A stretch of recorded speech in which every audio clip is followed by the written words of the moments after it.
Hello everybody, it is Elagatua, and I am back with another replay review. This one is going to be from the Smacky Cup 4, Round 3, and we are going to be talking about this map, After Our Animals.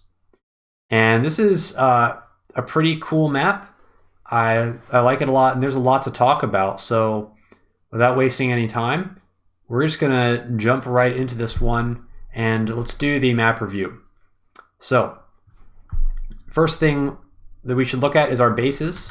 So let's take a peek. We've got a base here, here, and here, with the forward base in the center kind of being the neutral base we need to capture. And there is a lot to talk about with these bases. So the first thing that we want to point out is that this center base here, this forward base, is totally surrounded by rivers and pipes. And so that means that there is no way to get any vehicles out of there. So this is an infantry only base. So that's pretty unique. Sometimes you'll see bases that are more focused on infantry because they're either further back or they have some inconvenient pathing. But this one is forced.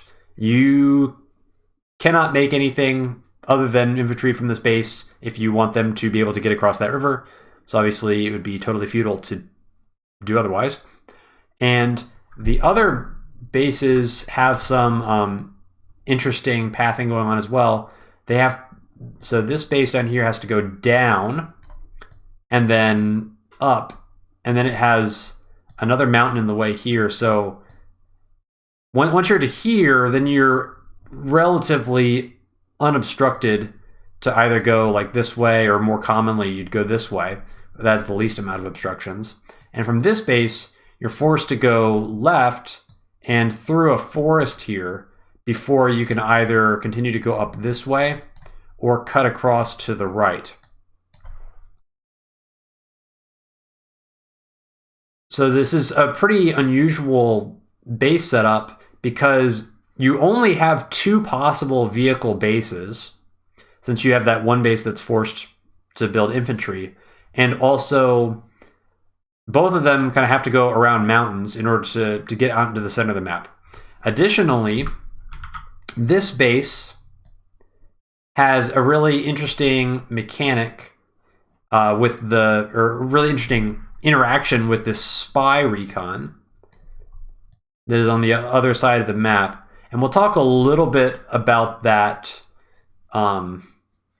later on, but I want to at least go over the rest of the map features, and then we'll kind of return to that. But there's some interesting nuances on this reinforced path specifically that we'll come back to. So, all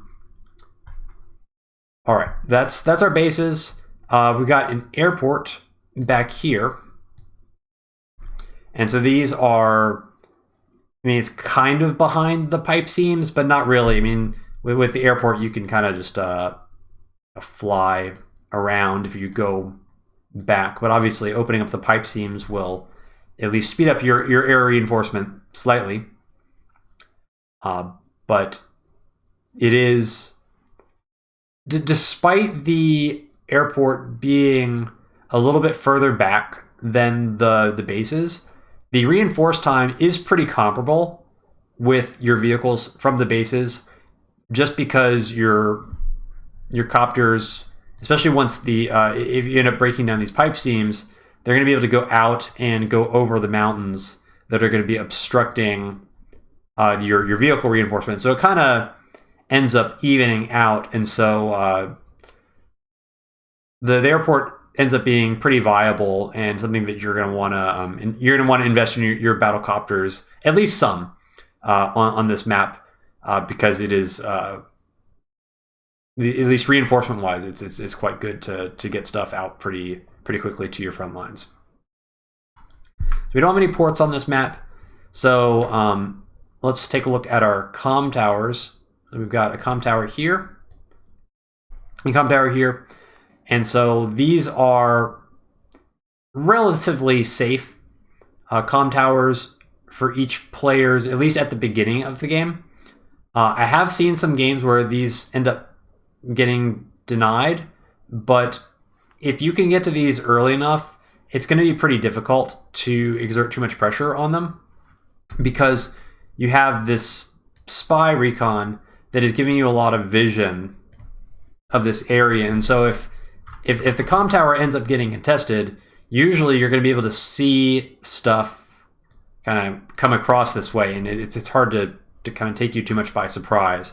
So that being said, it is kind of on the front, or the edge of the center line of the map. So it's not something that you can necessarily take for granted, but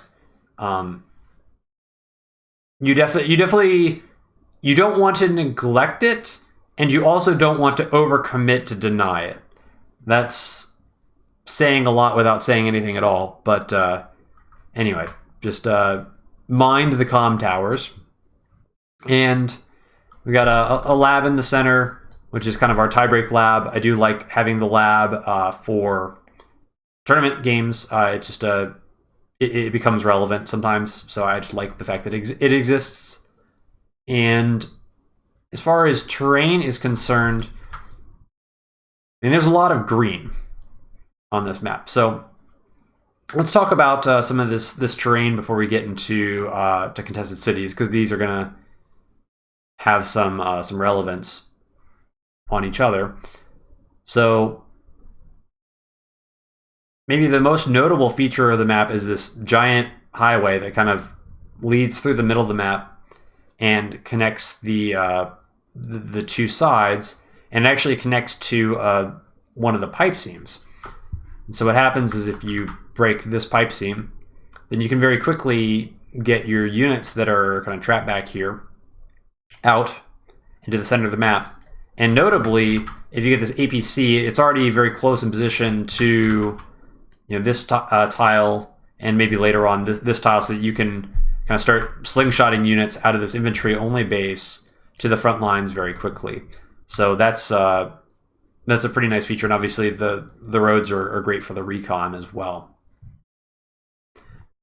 However, outside of the roads, we do have some center vision that's provided by this mountain.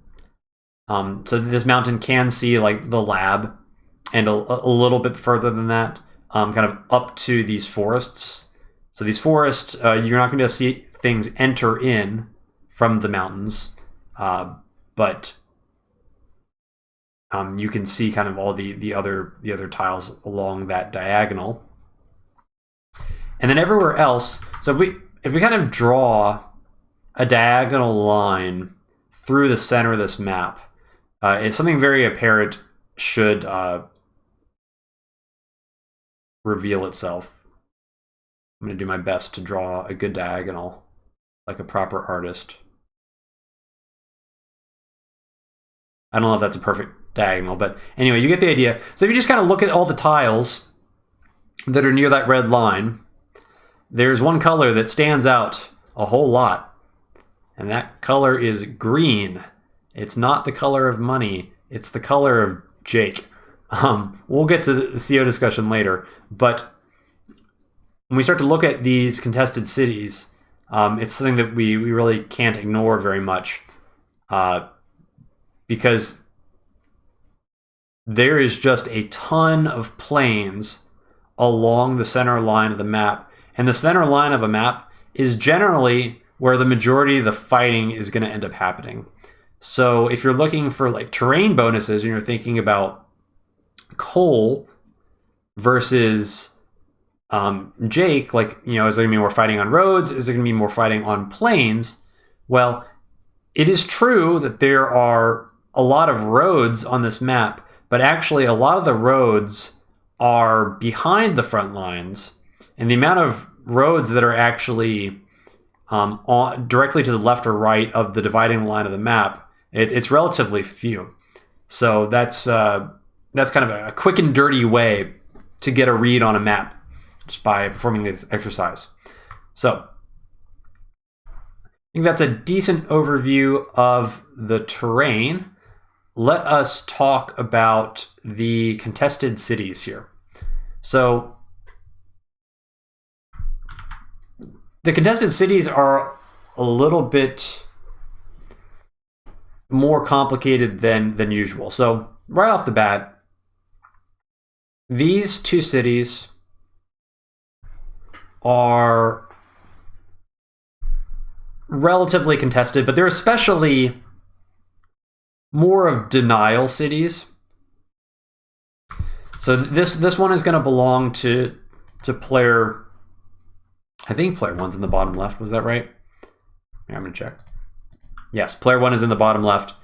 So this one's belonging to player 1, and then this one's belonging to player 2, but with enough control over the center area, it does become deniable for the other player, because you can get infantry to like here, you can get infantry to here, and you can at least prevent your opponent from capturing it. So that's definitely a contested city. But in terms of the rest of the contested cities and the contested properties, you're really looking at these.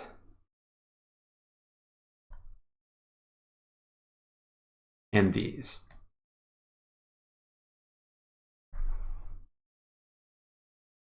So that's like 5 total. And that seems like a lot, but this map is kind of a pendulum swing map with regard to the fronts. So what is going to happen is generally one player is going to be very strong on one of these fronts and is going to be weaker on the other front. And then one player is going to start to gain control over all of these contested properties kind of at the same time.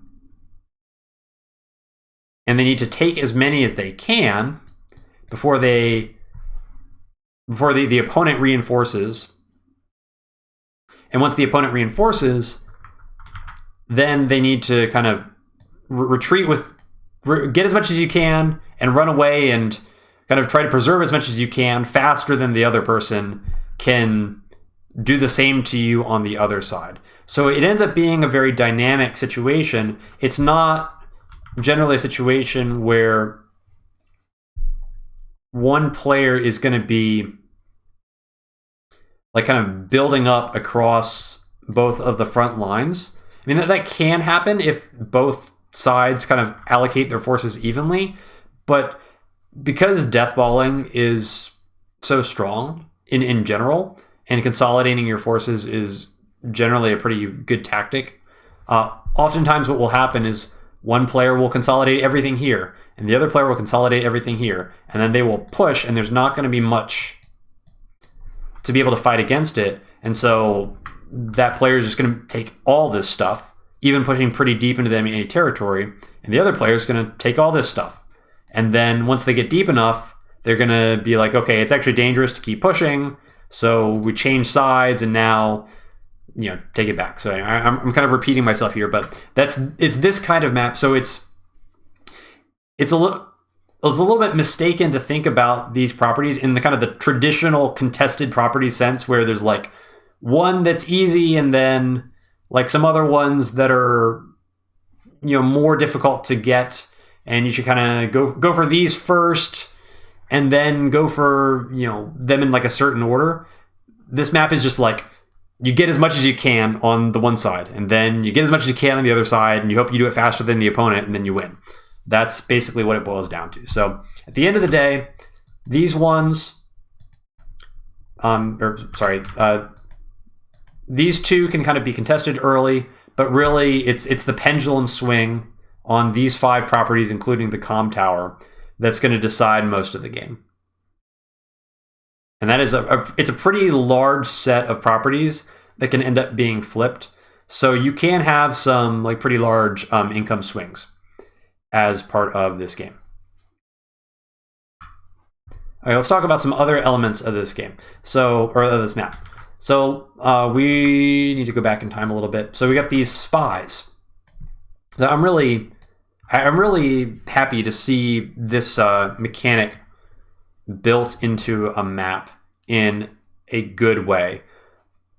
I traditionally am not a huge fan of spy mechanics in Fog, and to to be clear, when we talk about spy mechanics, a spy mechanic is having some kind of pre-deployed vision that lets you see things on the other side of the map in the early game, but then generally there's some way for your opponent to invest either vehicles or tech or something to be able to remove that vision later on in the game. So it's like kind of some temporary early game vision. And oftentimes what you see is that there'll be like a recon that will give vision of like a base. And so you can kind of see what the opponent is building. And that's not what's happening here, and I really like it. I think almost always having spies that can see bases is not good for the game. But this map does it differently. This map puts a forest here. And so actually, if you want to have a faster reinforce path for your vehicles, you can send it into the spy's vision. Or you can keep it hidden in the dark, but you have to go through this extra forest tile right here. So you're kind of spending efficiency in reinforcements, or in reinforcement time, in order to keep your deploys secret. So I really like that concept, and a long time ago I had kind of hacked around with a map called 2 Athos, which is a dreadful map, and I tried to make it better. And the reason it's a dreadful map is because of the spy mechanic. It's like a spy mechanic with a base light, which is an awful idea. But the way that I tried to deal with the spy mechanic is something similar like this. And I'm rather dreadful also at map making.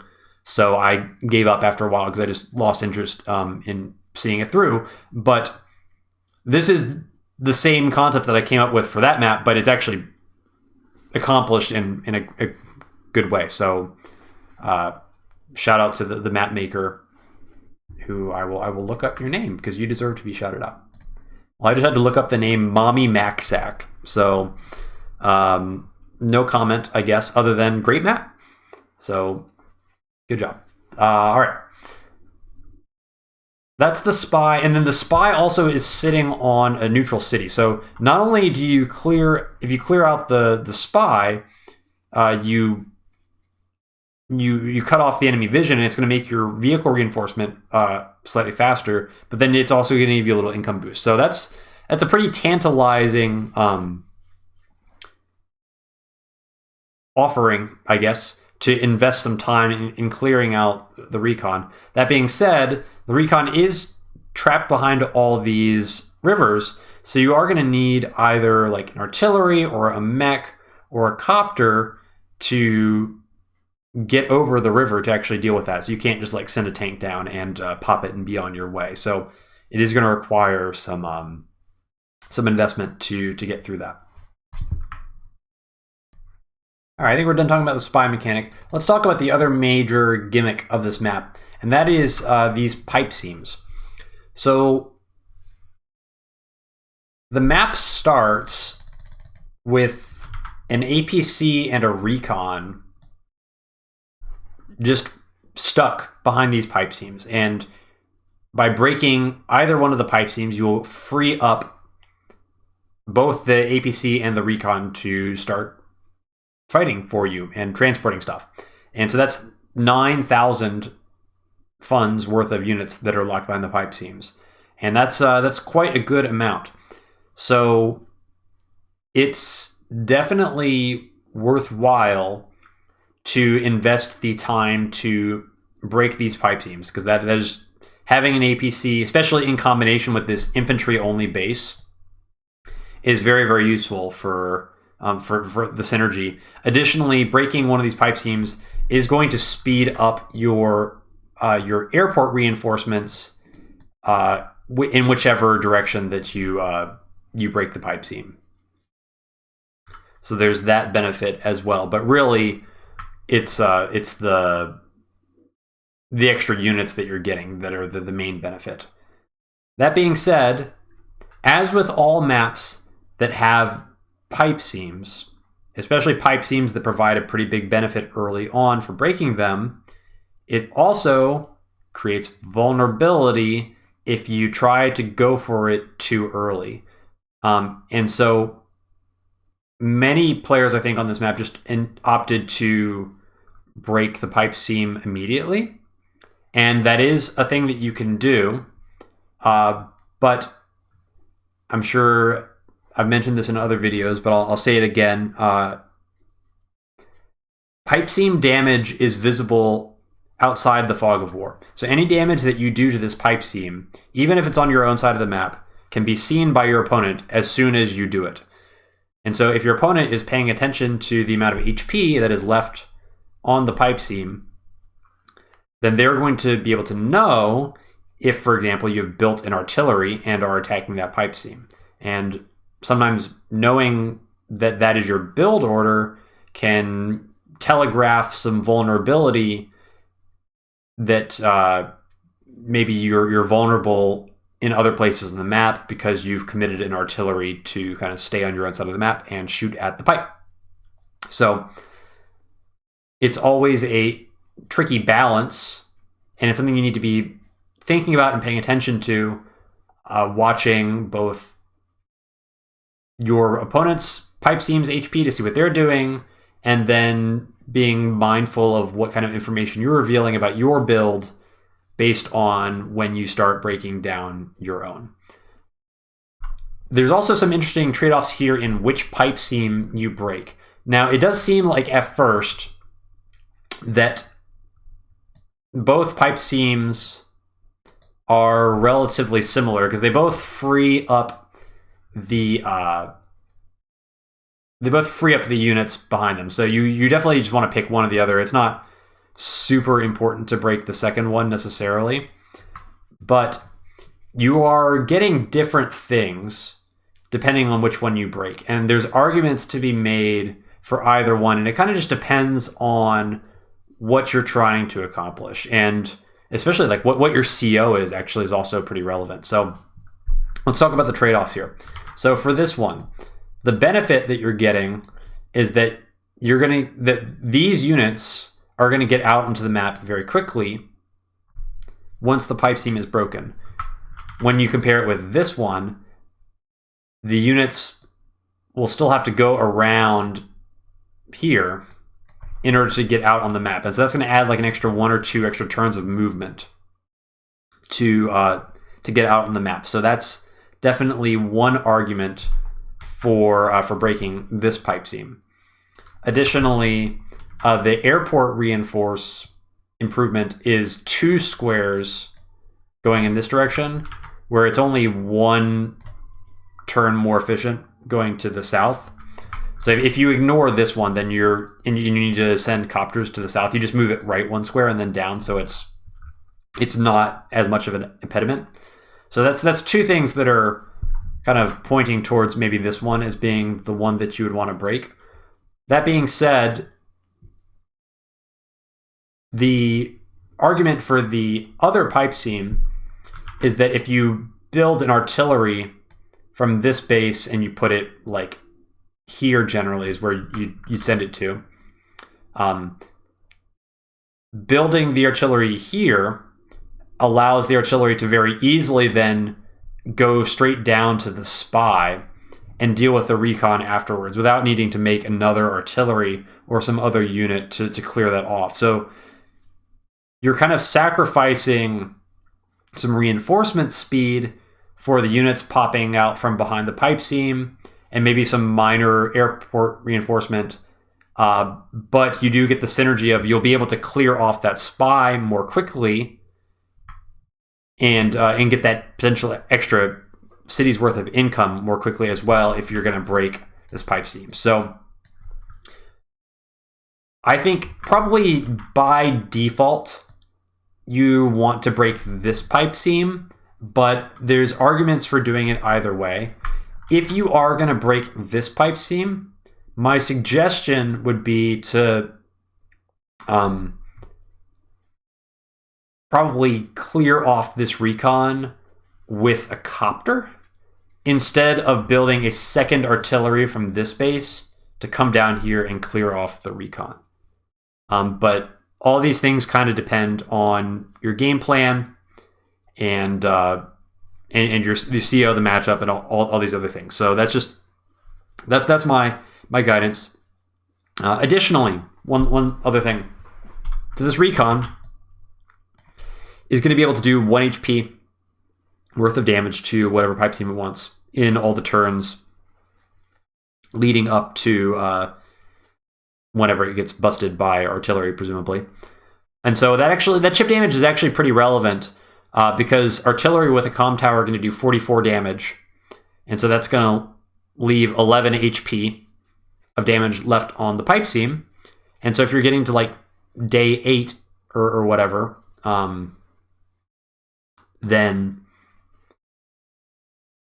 that's 8 HP of chip damage that your recon can accomplish and kind of help break through that. And so that is kind of relevant. And when we get into the actual discussion of my game, that will be a thing that we talk about a bit more because it becomes very, very relevant to my strategy.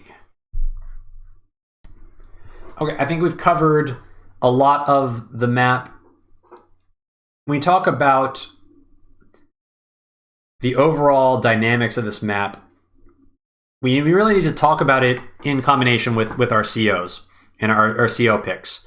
So this was this tournament round was a tier 4 matchup with all the usual tier 4 COs available, and especially early on in the round, there was a heavy trend towards Sammy. And I think what people saw was that because there's this infantry base that can only make infantry and this APC, that's going to make Sammy pretty good on this map.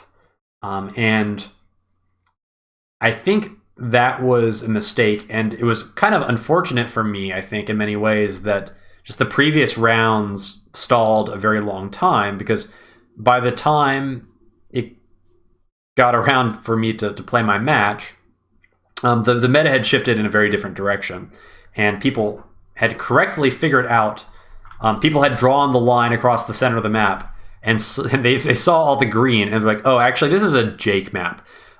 It's not only a Jake map because of all the planes, but it's extremely relevant. The other reason why it's a Jake map and not a Sammy map is because this entire area in the center here is basically completely free from obstructions. It is very, very quick for vehicles to maneuver and front shift, reposition, go wherever they want.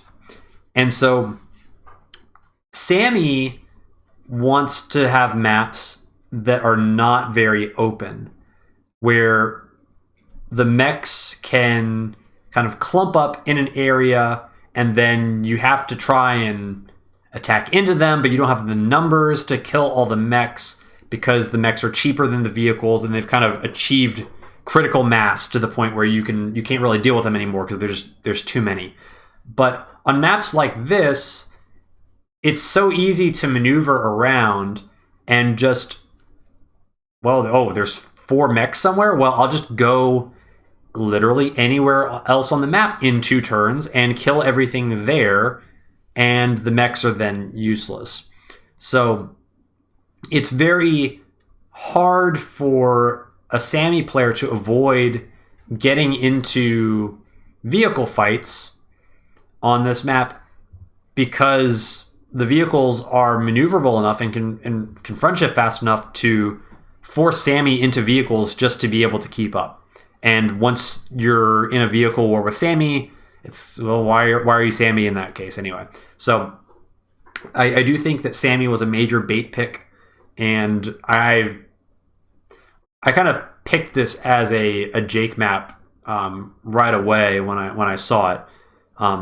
But that being said, the traditional caveats for Tier 4 do apply, which is, generally speaking, in Tier 4, much more so than the other tiers, Generally speaking, no matter what CO you pick, almost always the better player just wins in tier 4. That's just because the power level difference between the CEOs tends to be small enough that the skill of the player commanding them will compensate for any power imbalances between the CEOs. So we'll say that in general. But so Jake, very, very good on this map.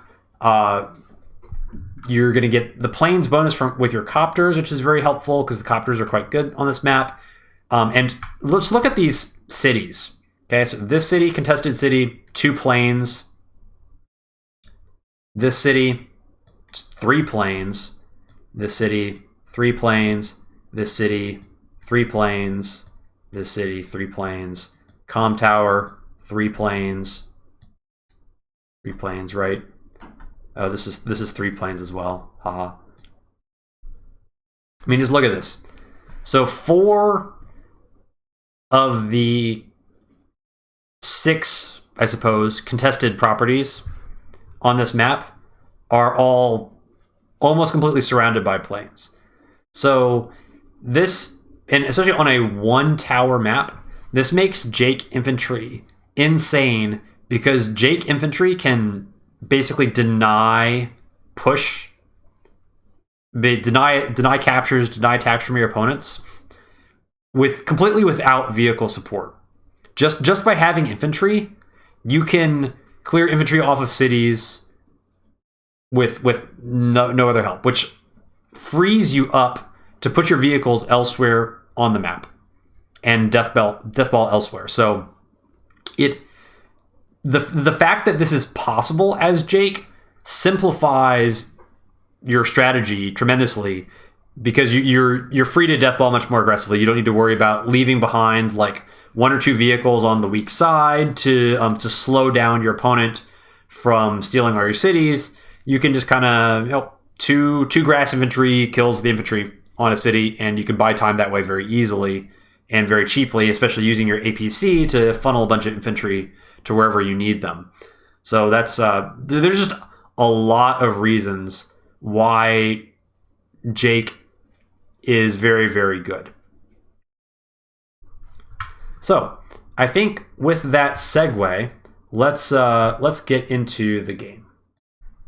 All right, we're in the game. And so as you can see, we've loaded into a Jake mirror. Wait, who's that girl? And why is she under Elagatua's name? Did I mispick my CO? No, we're playing Jess. All right, so I had a fun build planned for this map, and I'm going to explain it because reality is going to smack us in the face very, very early in this match, and we're not going to really get to see the build carried out the way that I had intended it. More on that a little bit later on, but I at least want to explain the concept while we're staring at the CO screen. So sometimes you need to throw in a crazy aggro build. I am very well known for liking greed builds a lot. If you want more information about what that means, like aggro build, greed build, safe build, there's a whole series of fog openers that fog opener videos that I've put together that'll teach you all about it if you want to learn those secrets. But in this map, I felt like it was really well set up for a very finely tuned surprise aggro build to really catch my opponent off guard and potentially just give me a game-winning advantage from the start. And because there was a really long gap between when my previous round finished and when this game started, I kind of planned that build hoping that I might run into a Sammy, because that was kind of the meta at the time. And I was like, if my opponent picks Sammy into this build, this Jess build, it is absolutely, like, there's no chance that Sammy can deal with this.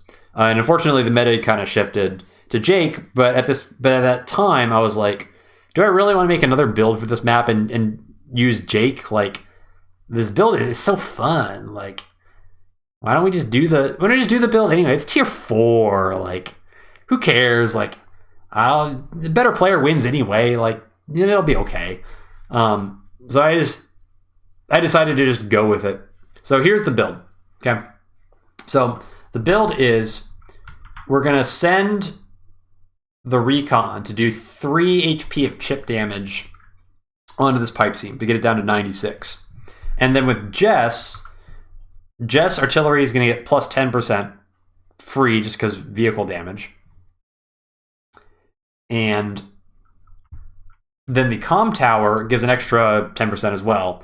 So if you have the comm tower when you are chipping down the Pipeseam, that is going to be 48 times 2, which is 96, which is the remaining amount of damage that you need. And so by setting up my cap order in a very specific way, I can simultaneously break down the Pipeseam and also have a really surprising attack timing on day 9 on a side of the map where normally the opponent might feel safe. So I'm going to just turn off the vision for now. And let's go into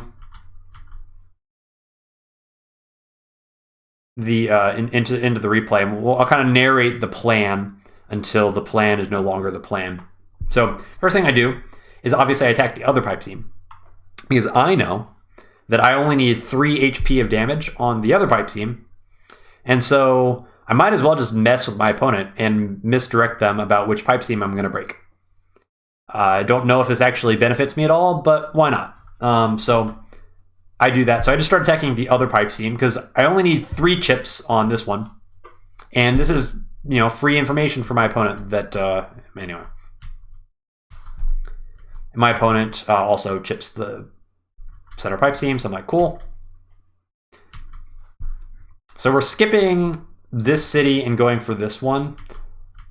I think this doesn't necessarily cost me income. It just defers it, I believe. And we're doing this because we need this infantry to be at a certain place at a certain time. So there's like a very specific capture order set up to make this all work.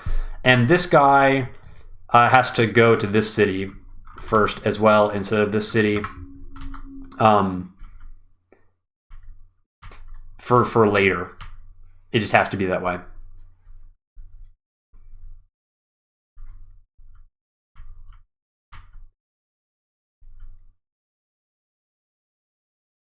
Okay, so we did like a little, the cap order is a little bit backwards compared to normal, but we are just getting like the closest cities first. So we're not doing anything like super crazy where we're skipping a bunch of properties or anything like that. We are still capping the stuff, pretty quickly. It's just the order, there's a very specific sequence to free up certain tiles and reach certain tiles at certain points to make this build work.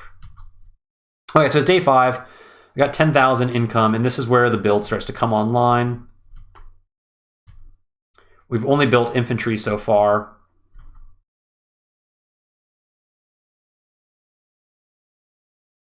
And so now, because we got to this city first, we're now going to get to this city a turn, I think 2 turns earlier than we would normally. And because we get to this city 2 turns earlier, then the chain into the comm tower also becomes 2 turns earlier than normal. And it needs to get captured on a very specific turn. This part you will see later on. But anyway, that's why the cap order had to be that way. And then we're down to 94 here. But pretty soon we're going to start switching over to the actual Pipeseam that I'm going to kill. But we have gone for the old day 5 double recon.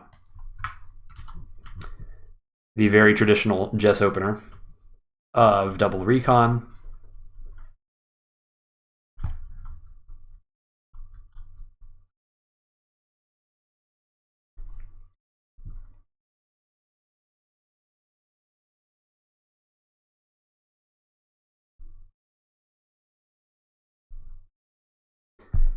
And then I am going to be sending this recon up this way. So the plan is, I looked at like some capture opening, like some capture routes that a lot of people were doing, and many of them involve infantry capping the comm tower and this city both on day 8. They start the capture on day 8. And so this build, as you can now see, involves building 4 recons so that on my day 9, I can basically clear infantry off of both of these properties in a big like surprise attack. And also, if my opponent goes first vehicle artillery to break down this pipe seam, which a lot of people have been doing, there's actually, it's very common that you go first artillery here and then like a first tank on this front, because otherwise this area tends to get harassed. And so this area ends up being super, super vulnerable. And so if there's no tank over here when all the recons hit, then the 2 infantry die, and then this whole side gets locked down for a long time. And by that time, I've already got the tower as well. So it has the potential to kind of lock the comm tower for a very long time to set up for a very happy mid game. There's some very specific movement that I have to set up with these recons so that essentially we need to keep it secret, because we need to keep all the recons out of vision of the spy. So all the recons built on this front have to kind of go through the forest here. And this one has to take kind of an inefficient path going up here. And so it's a build designed to punish greedy openers from my opponent. Now, the thing that I'm unhappy about is I believe that day 6 is the first day that a first vehicle artillery build would hit the pipe seam, and we did not see an artillery hit the pipe seam. So I don't like that. And what I'm really worried about is if for some reason my opponent is doing something similar to me, where they maybe made an early recon and they're sending it out here to hit my comm tower. If my comm tower gets delayed, then it's really, really horrible for me. You'll see why in a second. So I'm really hoping that's not the case.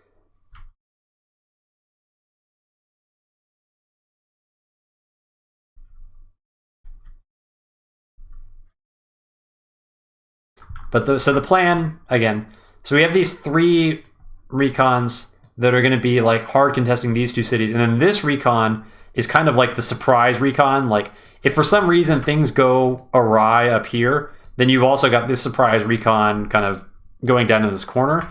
And this recon is going to be very safe harassing in this corner because the spy gives all this vision of this area. So any tanks that are going to kind of protect this corner are generally going to have to go through the vision of the recon or go a very long route around this mountain and this forest. What I think is this the map execution of like this mechanic is really wonderful. So just it's a really cool thing that I'm trying to exploit. That we'll see it all go wrong in about a second. So now finally I switch over to the other pipe seams. I'm like, haha, I've tricked you. I've hit this pipe seam 7 days for no reason. I'm actually gonna get the other pipe seam. I was never gonna clear that middle one the whole time. And now so here's my artillery. So it's 4 recons into artillery.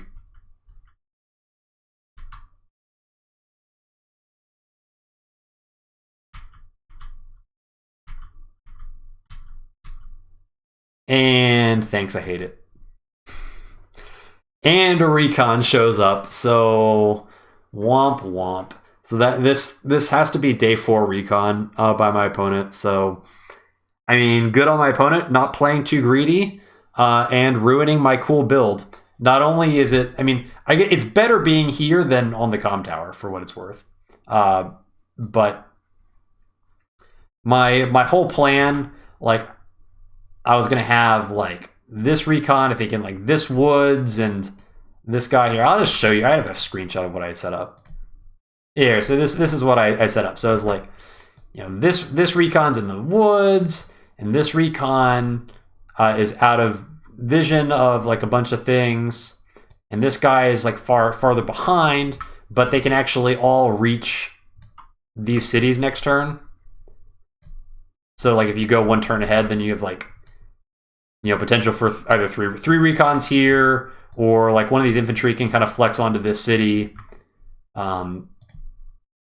Yeah, because like this guy, it's like I can see both of these cities, so this guy can go here and here if the cap happens, and then both of these guys can hit the comm tower.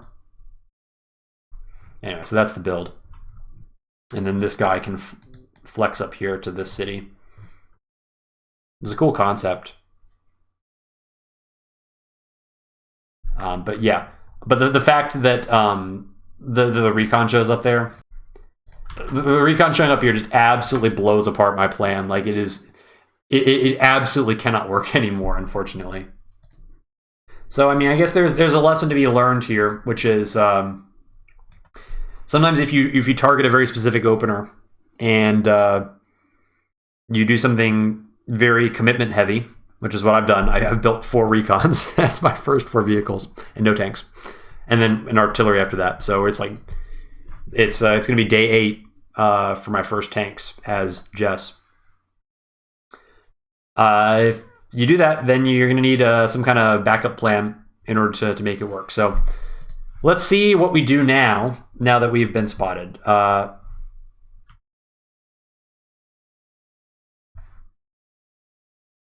And still no artillery hits. So now we're kind of hoping that just please don't interrupt my comm tower hit. Because now I really need the extra 4 points of damage from this artillery to be able to bust this pipe seam down in 2 hits. Otherwise, my whole extra hits on the pipe seam, on the other pipe seam, are going to seem really, really dumb. So, yeah, so hopefully, as long as the comm tower finishes, it's going to be okay. It's not like catastrophic damage or anything like that. And then we're trying to bait the recon to kill this infantry. We're like, oh, look, you really go on this silo tile and attack my vulnerable infantry. Look at how I've terribly mispositioned him. When I actually have 3 recons that can actually kill a recon. It's the classic recon swarm strat. Counter recon is the ultimate recon on recon violence. Anyway, not really expecting it to work, but I am going to leave the rest of my recons just out of vision, just in case he decides to get frisky with his infantry. You know, give him an opportunity to make a mistake. But if that doesn't happen, then I'm just going to completely give up on this harass plan, and I'm going to actually shift everything over here. And we're still okay. Like, we've only revealed 1 recon, so even though we know we've really committed hard to the recon harass, our opponent doesn't know that, and so they do have to respect the fact that we could have like tanks and things like that, because we also haven't hit our pipe seam with any artillery or anything like that. So for all our opponent knows, we could have anything. And the longer that we go without showing our opponent what we have, our opponent has to respect the fact that we could have, you know, tanks running around, even though we don't.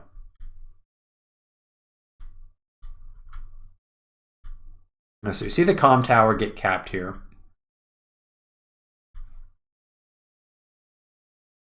And then we see the recon go back. So this basically means there is no way that I can actually contest this this comm tower. Now, importantly, we do see that the pipe seam did take an artillery hit this turn. So, and also, let's see, where did it get popped. Was that the beginning of the turn?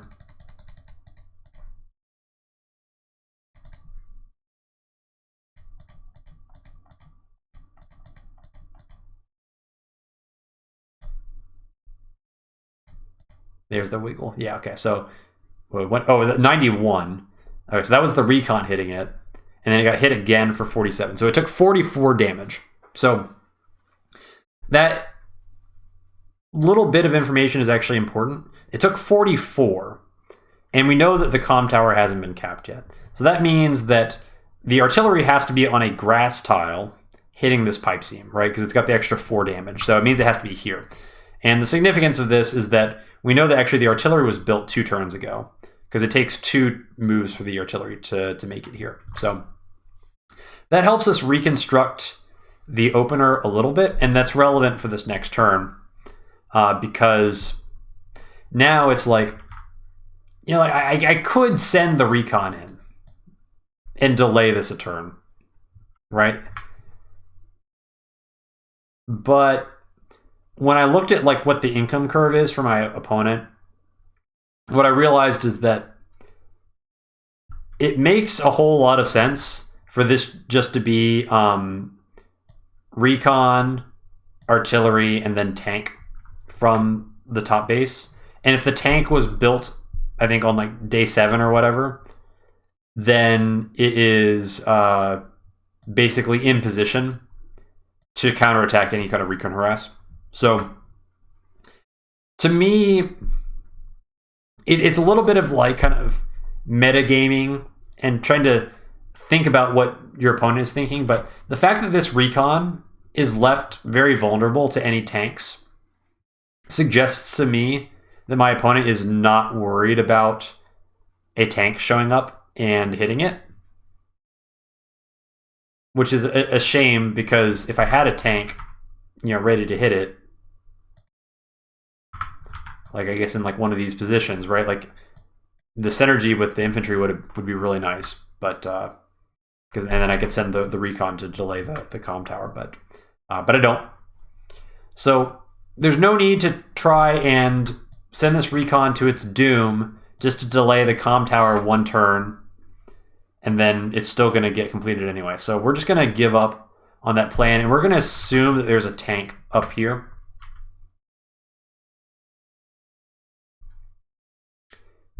And instead, this is free real estate. They're basically... So I did some number crunching on when the first tank could be built. And even if the first tank was built from this base, there's no way that it could be in position to hit this recon and also stay out of my spy's vision.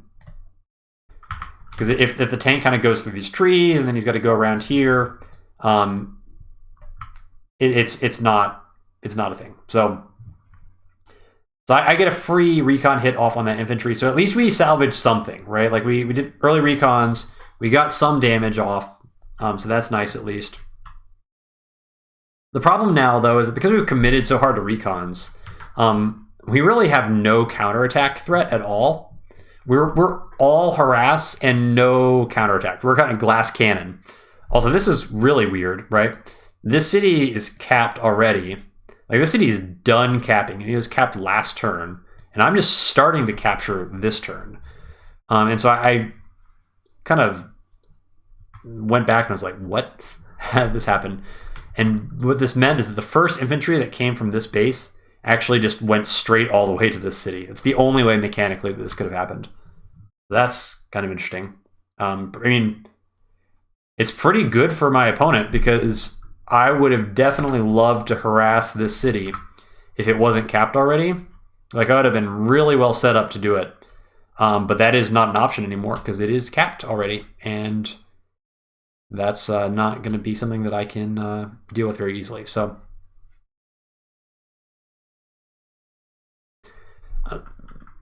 another weakness of having all the recons is that this city now is like, it's a very juicy target.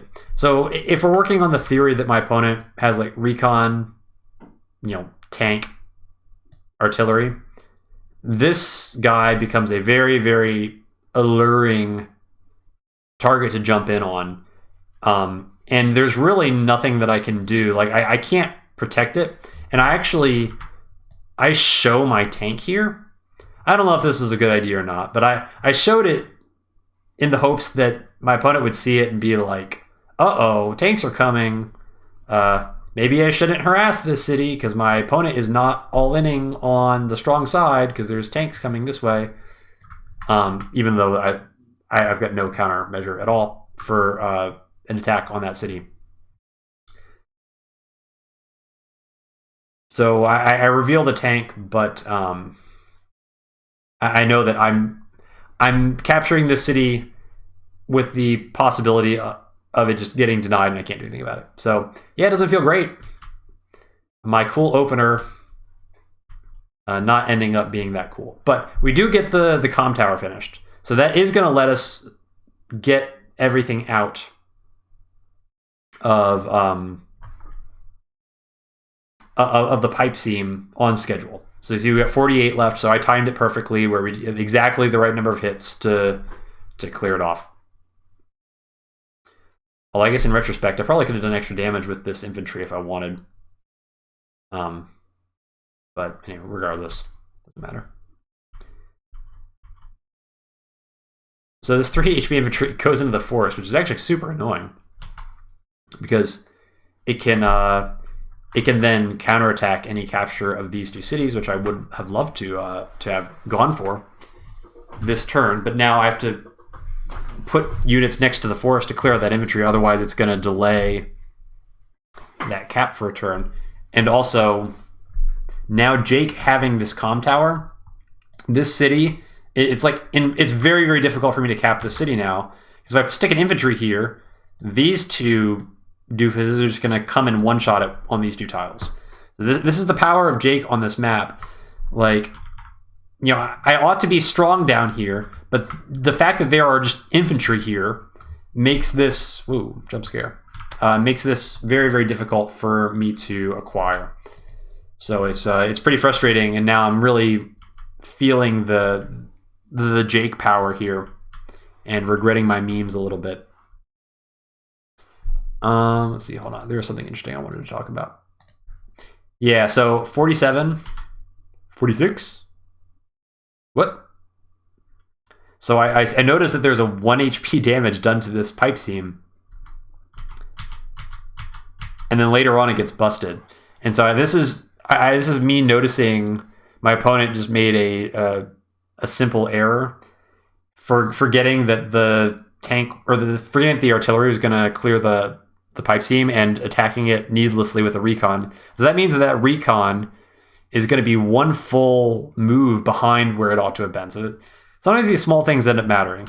I don't actually remember if it matters in this game, but anyway. So unfortunately, my bluff showing the tank didn't work, and this guy just gets massacred, and there's nothing I can do about it. The only good thing about this is that the recon is here and the tank is here. So 1, 2, 3, 4, 5. So all this stuff does remain out of sight. But that's basically the only thing I've got going for me.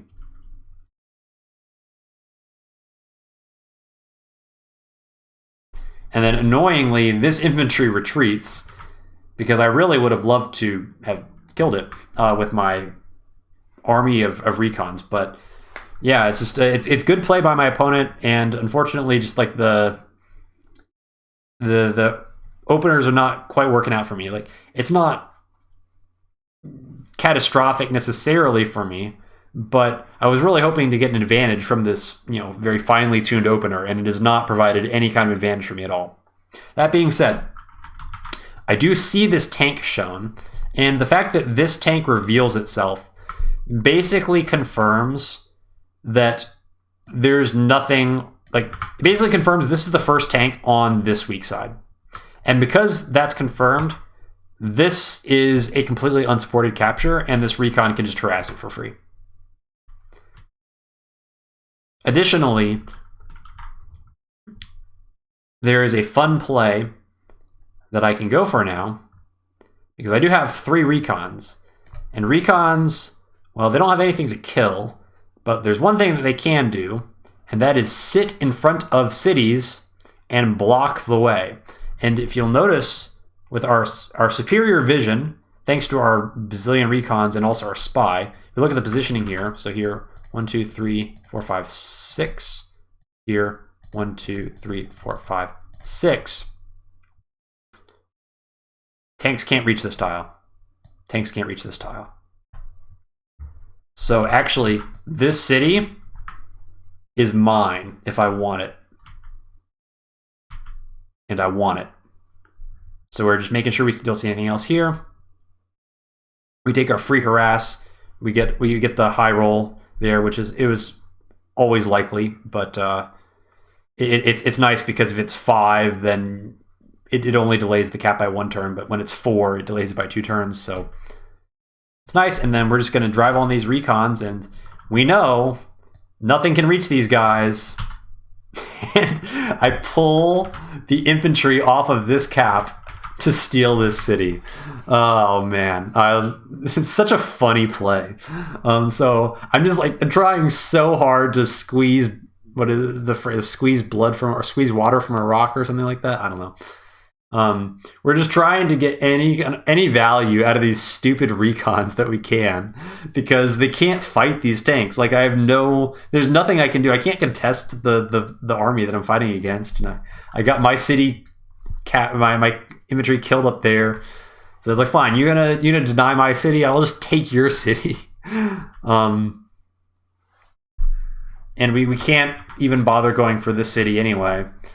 Because the 3 HP infantry would deny it, and then this infantry could contest it as well. So there's no way. So we're just trying to take what we can, but it doesn't feel that great.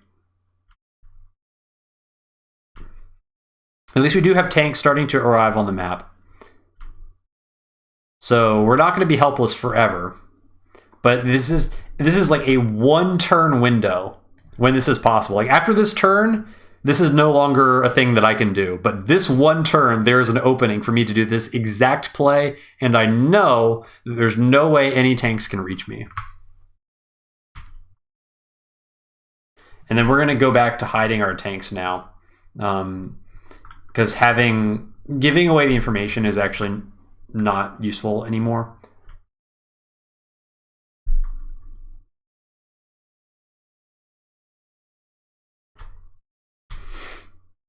And now we're going to be starting to switch into copters. This maybe is a little bit early. I wonder, in retrospect, if this turn... That's a 19k turn.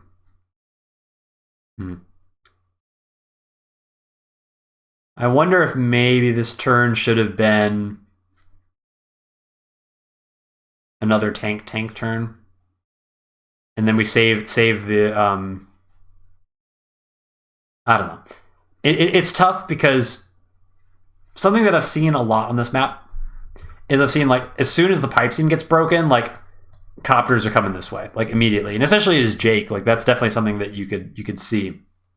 So I really want to have an anti-air on the map because I can't really push or fight without any anti-air as soon as the copters are on the map, because I've got, what am I going to fight back with? Jess copters against Jake copters? Like, it's not great. So, but this is, 4 tanks, and now there's not going to be any more tanks than this for a while. So we do get a join cap out of this, which is sensational for me. I think that's probably a mistake. I think it's really, the play is you send this guy, you send the 4 HP guy here, you maybe block,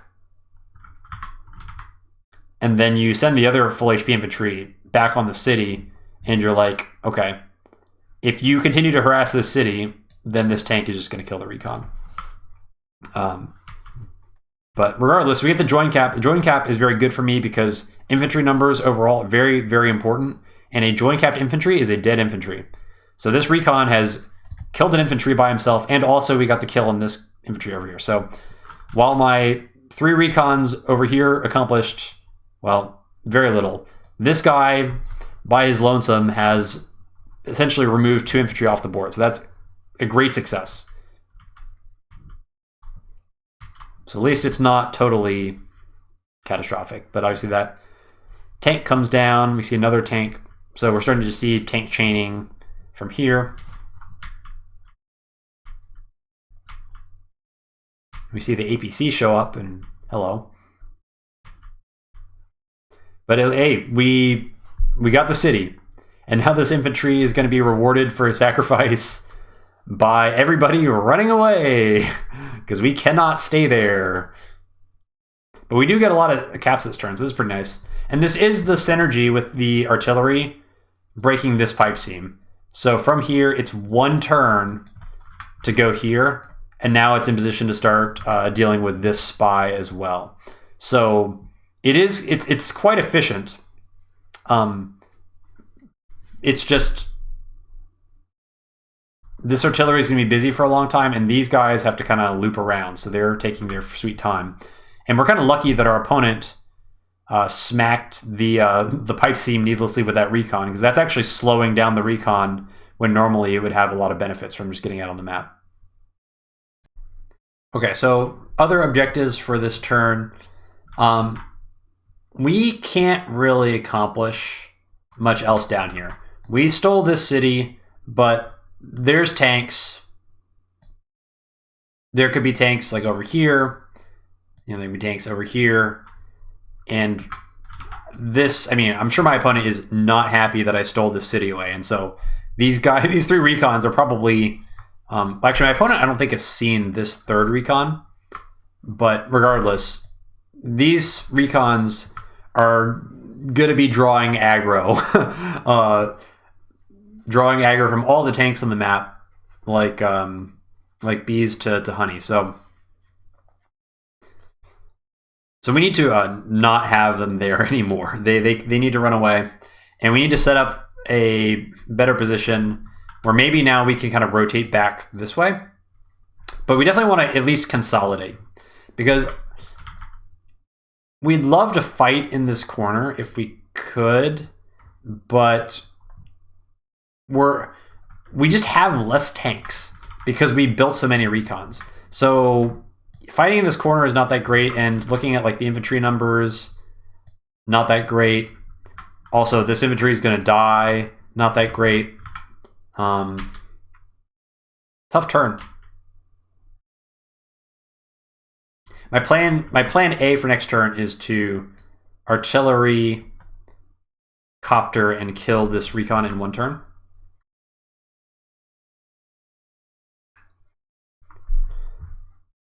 And then, so I had a plan here.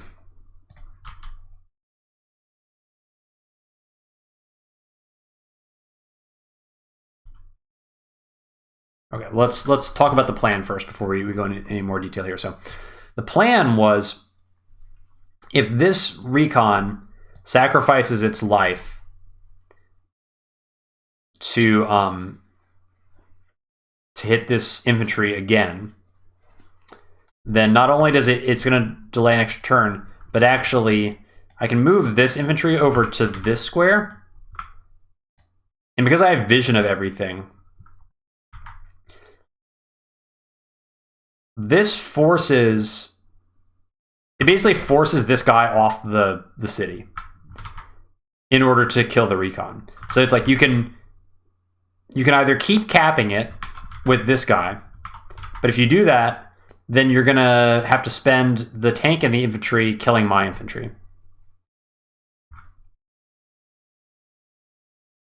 Or you can pull this guy off to hit this infantry so that your tank can come on the city and clear the recon. But then I'm even further delaying the cap on this city. Like, we've delayed the cap, like, was it 2 turns already?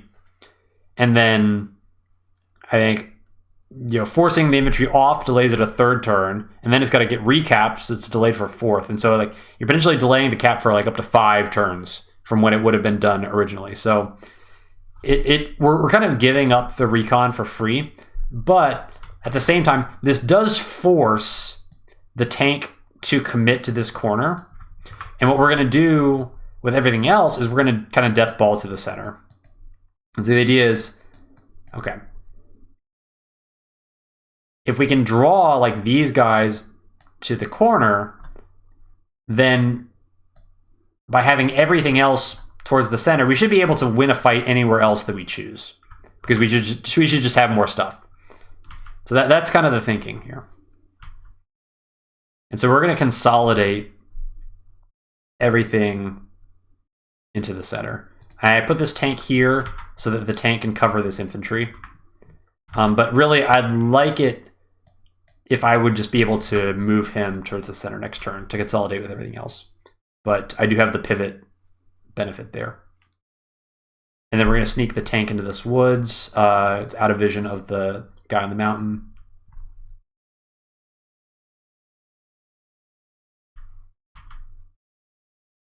Okay, and copter, artillery, infantry, infantry. So we're starting to spam copters, and I think this is not the best deploy. I think my deploys over the last 2 turns have not been that great. And this is something that I didn't really think about, or I didn't really realize before the match, but Jess really stinks on this map. Because Jess really wants to have lots of vehicles, but you can make no more than 2 vehicles per turn on this map. And as soon as you start building copters, you are sacrificing vehicles for copters. So you really kind of want to be alternating.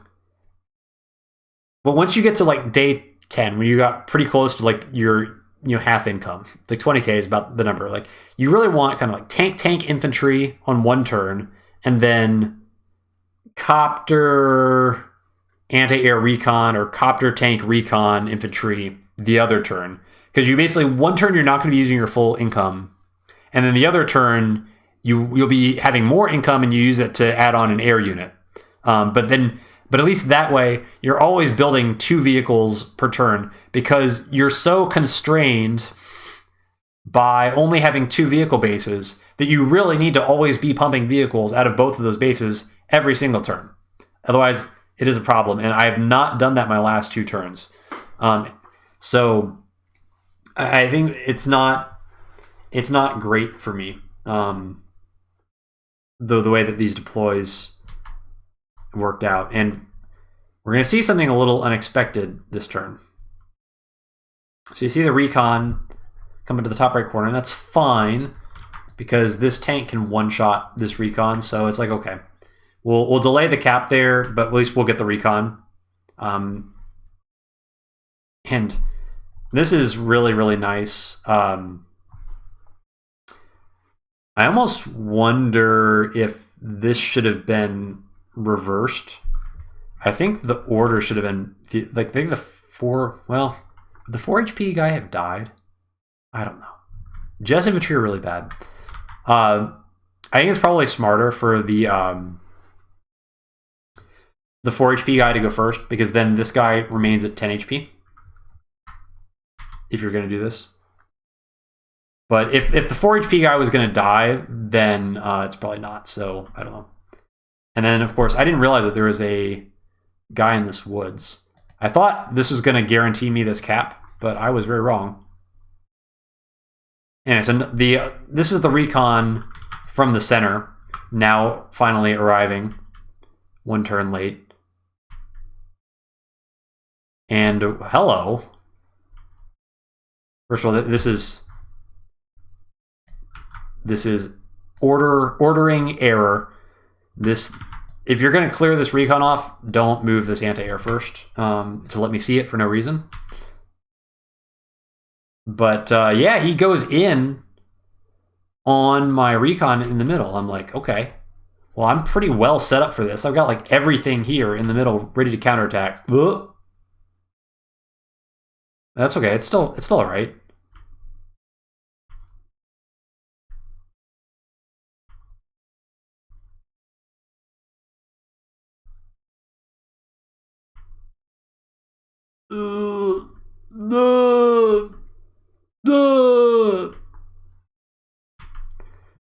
Oh, big yikers. Okay. Well, I really stepped in it this time. Oh, this is a hard turn. So, here's the downside of breaking this pipe seam.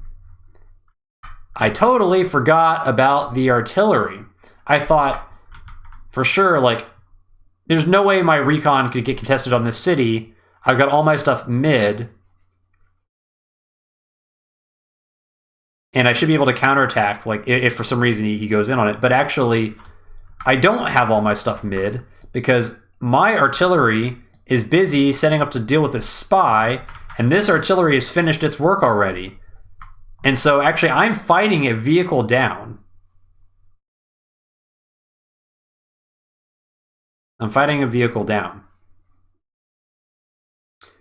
And this, I mean, this positioning is really good. Like, this wall is super solid. There is no way that I can ever get to this artillery. And this artillery position is amazing as well, because if you look at just the reinforced to this position, 1, 2, 3, 4, 5, 6, 1, 2, 3, 4, 5, 6, 2 copter moves away from the airport. So that stinks. So, like, even if somehow I were to break through to this artillery, I'm likely overextending into copters. So, like, this artillery is absolutely untouchable. Oh, and it's also on grass. Wonderful. And there's just like there's an APC in the freaking woods, and it's supporting the cap on this city. Not happy. Not great. So I have a lot of bad options to choose from, and none of them are very appealing. So let's kind of talk this through, because this is an extraordinarily critical turn, right? Like, I have a lot of things that I could attempt to do. I've only lost a recon, so I'm not obligated to fight this necessarily. Like, I could just try to play from behind. But certainly whatever I do from this point on is going to be very impactful for the rest of the game. So, there's some options. I could attempt to shift really hard to this way. So that would involve like these 2 tanks clearing this tank off the city. And then we trade kind of tank for tank, where this tank would then the next turn kind of come hit one of these tanks and trade out for that, and you kind of end up with like some 1-to-1 trades, but at least we pivot away from the artillery. The problem is that option gives up the city, which we just took, and the city itself is not actually covered by the artillery, and there's this really juicy recon on road that could be one shot by a tank. I'd really love to be able to get a free recon back in exchange for the one I lost. So like, even if I shift up this way, like, the trading is not necessarily favorable, and I am kind of losing the city that I worked hard to get. Another option would, I guess we could just retreat, right? Like, we could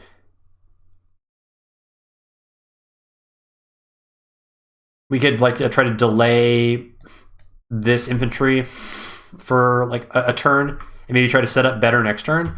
But the reality is that it's never going to really get better for me, because this artillery is too far away to like reasonably make it to the fight. Like, I can't. The artillery it's committed to kill the recon here, so I just can't really decide to like pull the recon off at this point.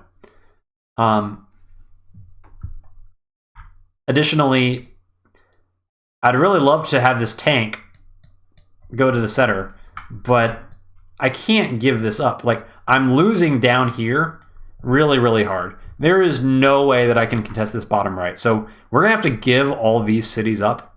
We delayed it, and we did well to delay that. Like, we damaged a bunch of infantry. We kind of thinned out the numbers a little bit, but we can't fight here anymore. We have to give these up. If I also give these up, that's really bad. So I really need to use this tank to kill this recon, and then that will at least secure me this corner.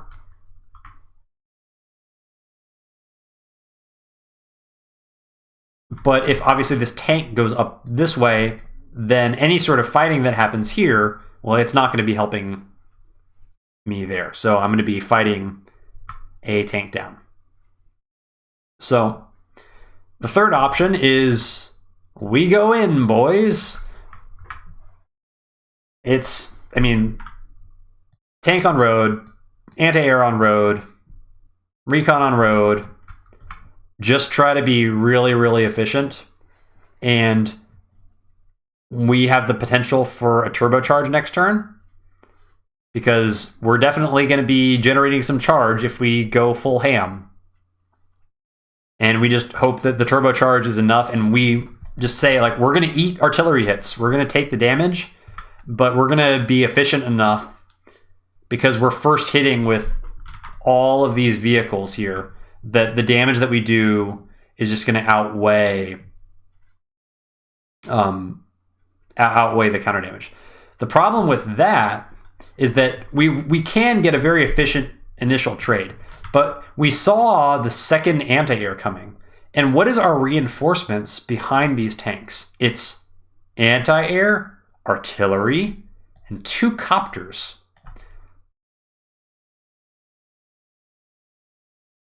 If my tanks die, I can't fight anymore. What am I going to fight into? Like, what am I going to fight with? A Jess copter into anti-air? Like, I won't. Unless I'm able to deal with the second anti-air somehow, in 2 turns, I just will have to abandon the middle fight. And abandoning the middle fight is probably going to put me way behind. So every single choice that I can make on this turn has some really serious downsides. But the one hope for the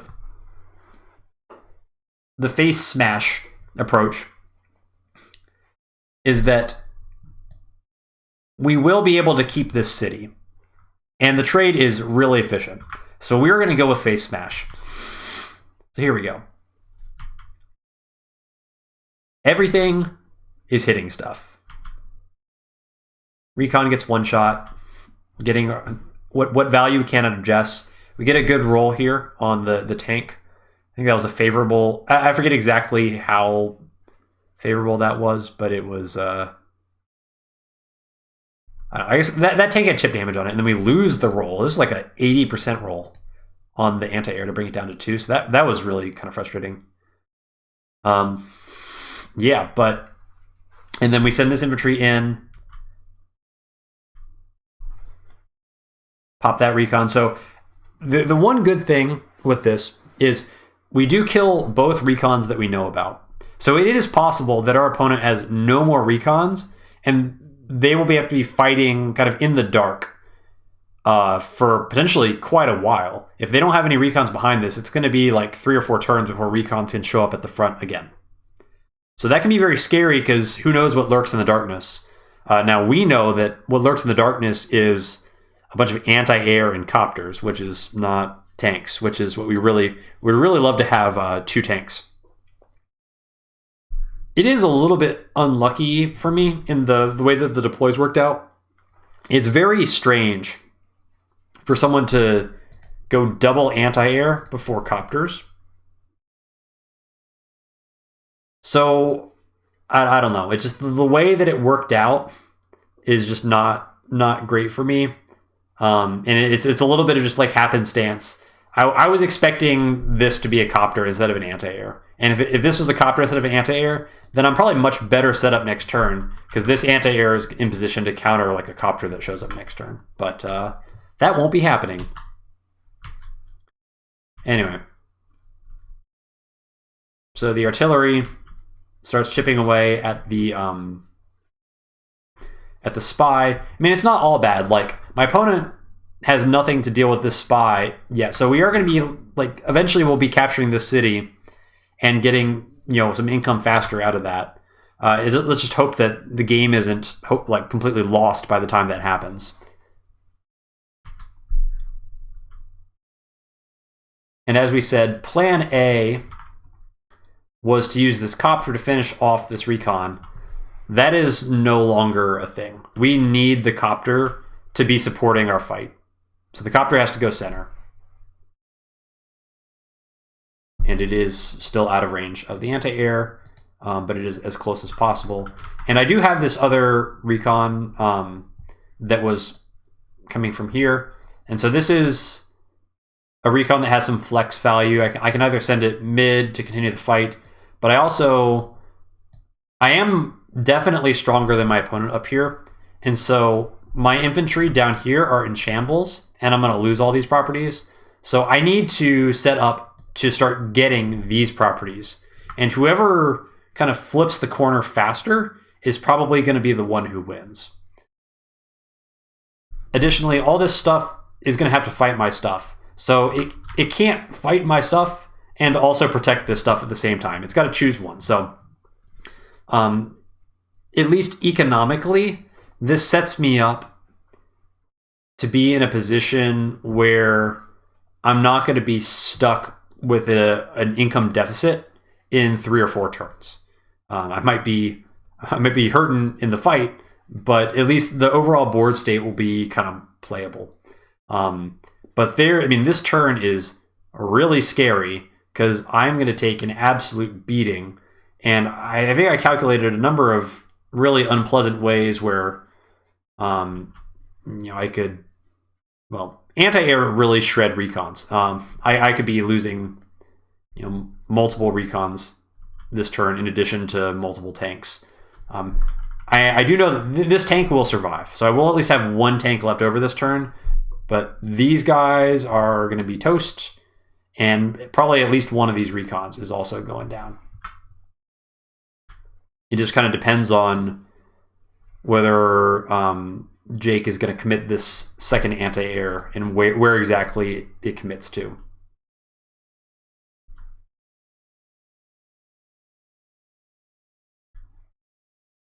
You see a recon here. This is pretty interesting because a recon being here almost certainly indicates that there was a copter buy, just based on the amount of income that's available. So mentally, I'm anticipating that a copter showing up.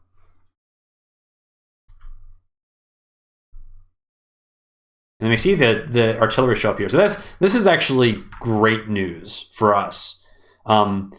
The fact that these aren't just more tanks going to the center is very, very important for us in order to have a chance of holding onto this fight. Because otherwise, we're going to get out-tempoed because we're fighting down a vehicle. So the fact that this is going to get compensated by these vehicles hanging out with my spy, it's going to hopefully let me more easily stabilize a situation that could otherwise be very problematic. And this turn gave me a lot of hope. This is, in my opinion, this is the wrong way to do this. So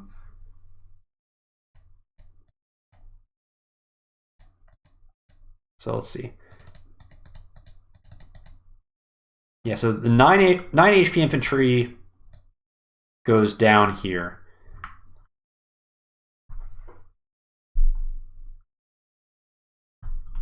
And then there should be a 7 HP infantry. So I'm going to turn on the lights for a second. I see so much of the map, who cares, right? Yeah, so the 7 HP infantry. This guy needs to go here, I think. But he doesn't. So he goes here. So this turn gave me some hope because strategically it's a race for the corner. But this guy could have started capping this city and capped it in 3 turns and forced me to spend my infantry suiciding Jess infantry into Jake infantry on cities. Instead, it is guarding this city in the corner, which I have absolutely no possible hope of interrupting anyway. There's no reason that this infantry needs to be protected so much. And this, like, every turn that it's not capping aggressively is time. It's just straight up lost income because I can't contest it. Like, there's nothing I can do. So that was encouraging for me because I'm going to be much more aggressive up in this corner than my opponent is being down here. And that bodes well. Okay, so lose a recon up there. Ouch. Ouch.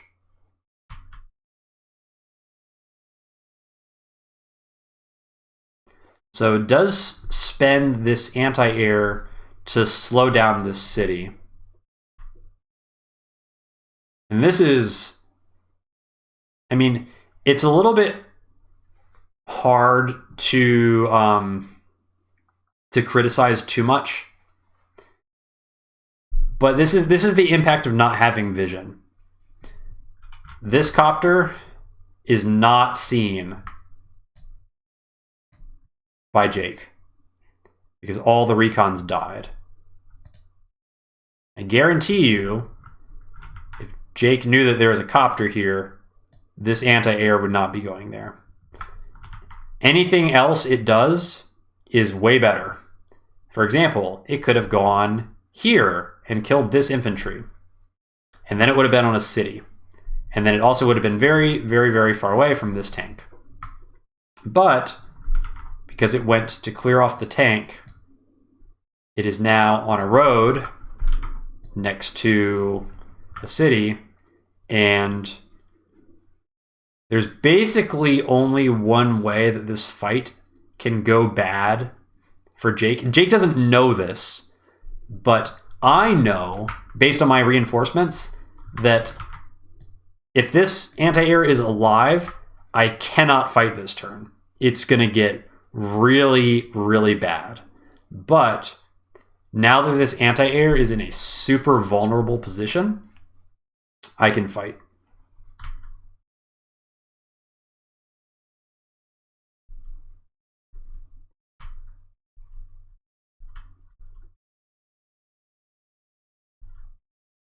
Okay, so good awareness up here to pull these infantry back. I think it probably is still better to send this guy back rather than putting him in the forest because it's just kind of, he's going to sacrifice his life. This is also another really big mistake. This artillery, if I break through to this artillery, it's bad for me because I'm activating copters from this airport. And if we look from the other person's vision, there is a copter. 1, 2, 3, 4, 5, 6. So Jake should want me to be hitting this artillery because anything that hits that artillery is going to get counterattacked by a copter, and then nothing. I can't reach that copter. Like, there's no way. It's too far back. So having this infantry stay here to block for the artillery is totally unnecessary. And this infantry should instead be blocking for the anti-air by sitting on this lab.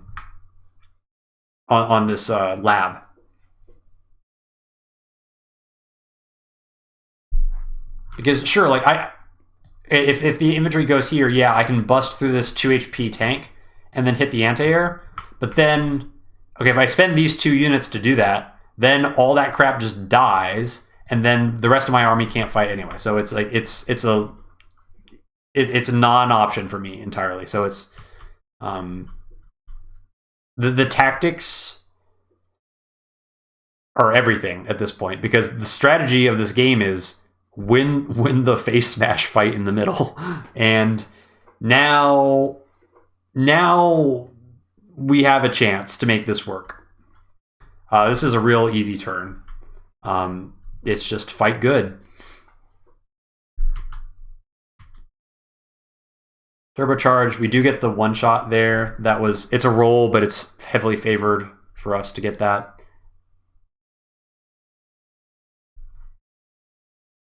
This is ghastly luck again. That's 90% to kill. And it really matters, unfortunately. You'll see why next turn, but I was really mad that I didn't get that roll. I would have traded the 1 HP infantry living from the recon for clearing out that anti-air, but the reason it's so bad, not only does it survive, but it also chips this 6 HP infantry, or chips that infantry down 1 HP, which means now this guy can be one shot by a full HP infantry when it would be a roll otherwise. So that's very, very frustrating. But the fact that this guy takes damage and gets knocked into 1 means that I can fight with this copter.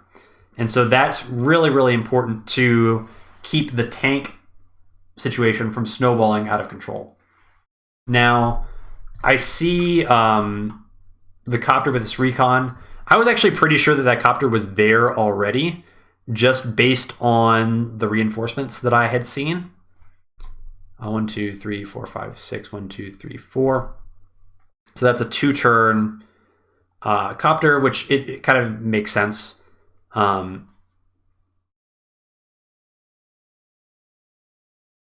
forget the exact reasoning for why I was pretty sure that there was a copter there, but anyway. The fun thing here is I get to see the copter, and then I get to send in my copter anyway. I feel like this is like a scary thing to see if you're Jake, because you're like, oh, Jess saw my copter and then just sent in the copter anyway. That suggests that there's like backup for this copter, that Jess has considered what would happen if I send my copter in to trade and has decided that that's not a problem. And it's kind of true. It's maybe not as true as I'd want it to be, but I do have another copter that's going to be able to back this up. But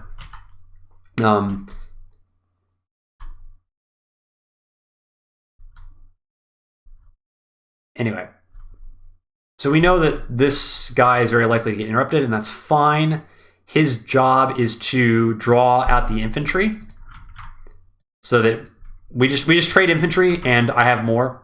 So once all the infantry are dead, then I can flip all these cities. This also sets up a nice wall, and it doesn't pull this guy off. So now this guy is very likely to finish his cap next turn.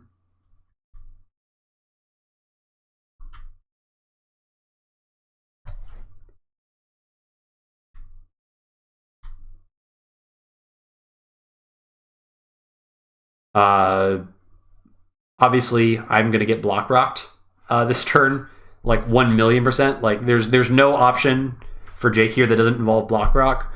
I'm kind of optimistically capturing the city, hoping that Jake will respect the possibility of like a bunch of tanks being here to counterattack.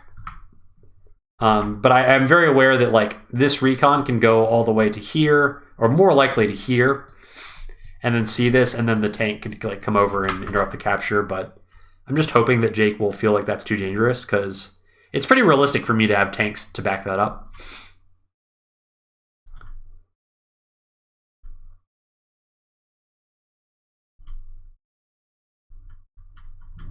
Okay, despite me getting bailed out by the anti-air getting haphazardly placed by Jake, this is pretty good fundamentals of how you want things to ping pong as Jess.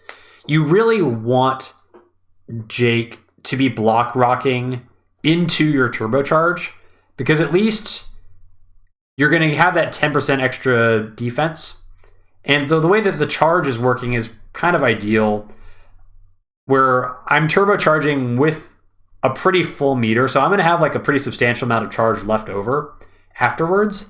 And then Jake has to use the power. So Jake can't like hold on to the block rock to set up, some sort of like game winning first block rock in a couple of turns. Like it's got to be spent now. So we're controlling the power usage, which is important. But this will leave us then with a pretty wide timing where we're going to have 17k of charge left in our meter starting next turn to build up, and we're going to get to a potential overdrive, the superpower for Jess, and Jake's not going to have powers up by the time that goes off. So that's kind of like a big win condition, basically, is like, okay, we kind of survive this block rock, build up, and then set up for a game-winning overdrive that's just like fatal damage. So strategically now, things are becoming more and more okay. Just 2 turns ago, it looked really, really scary. So anyway, now we get block rocked. Jake's block rock must absolutely always involve a tank hitting this anti-air. That is the one requirement that must absolutely happen for this turn, because otherwise this anti-air will just kill this anti-air, and the snowball cannot happen without this anti-air taking a tank hit. And it can totally do that. It's actually quite simple. Like this tank can, let's see, there's ways to do it pretty easily.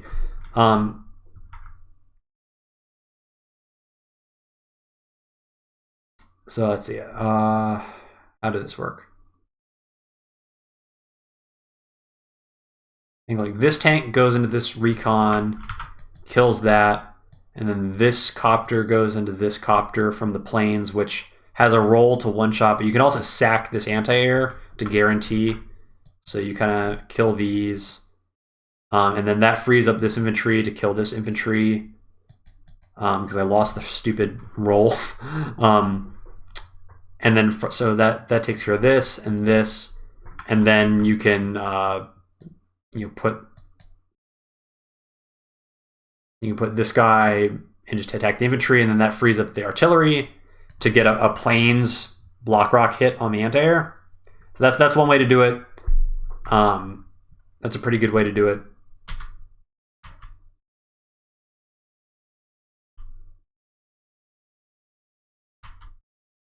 But as you will see, that is not what happens.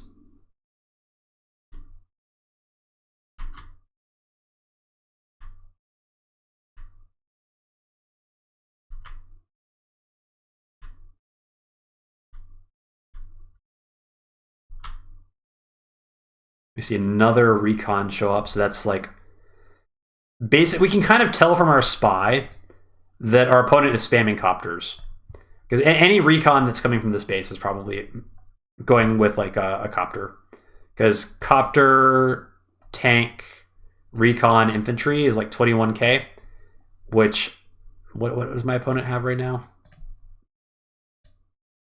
21. Yeah, 21k. So,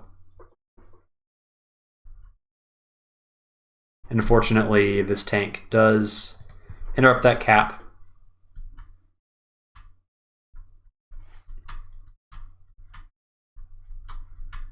Okay, but at this point, there was legitimate danger on day 12 for this game to get really out of control for me.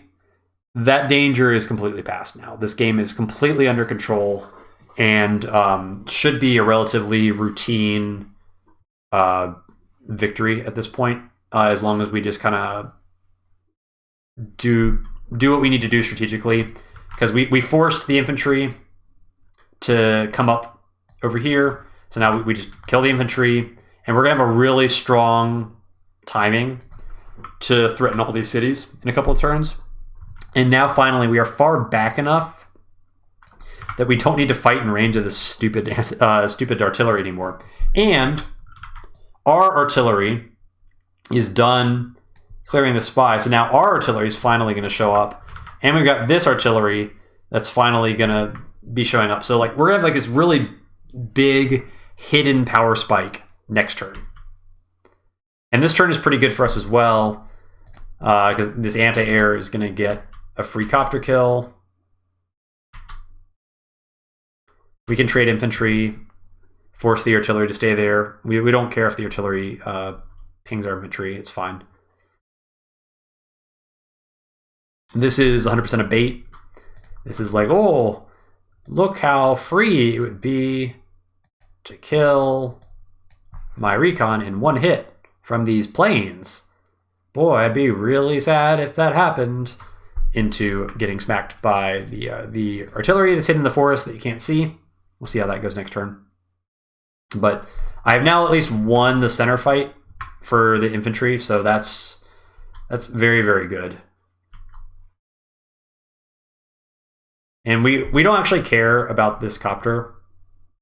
It's more important for us to win the tank fight. And if the copter wants to go into my copter, then I've got an anti-air.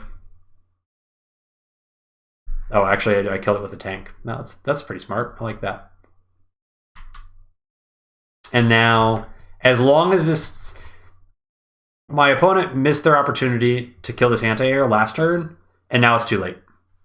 It's too well protected. There's too much stuff surrounding it, and now there's no way for any... Like, this tank can't reach it. This copter can't do anything.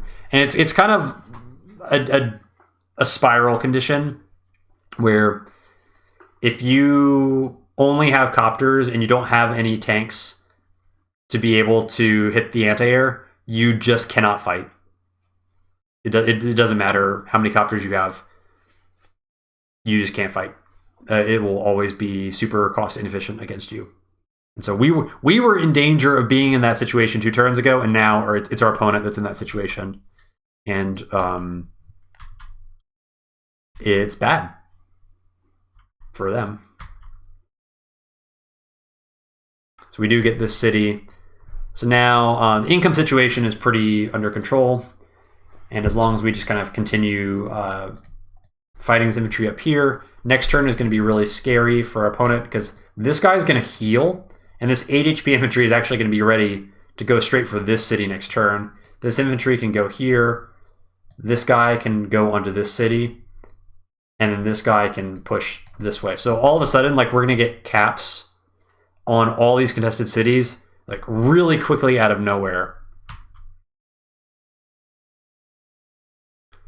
And now this infantry, this full HP infantry, goes here instead of going here. So, like, my opponent is just unfortunately totally misreading the way that this map needs to be played. It's a tempo race. So every turn that full HP infantry are lollygagging around, cleaning off like 1 HP infantry, like to try and get this city faster. No, this city does not matter. They're like, these infantry need to be pushing as aggressively as possible. I have not been making any effort to contest anything on that side. I've just been giving it for free, and my opponent has not been taking it. And so it's tough.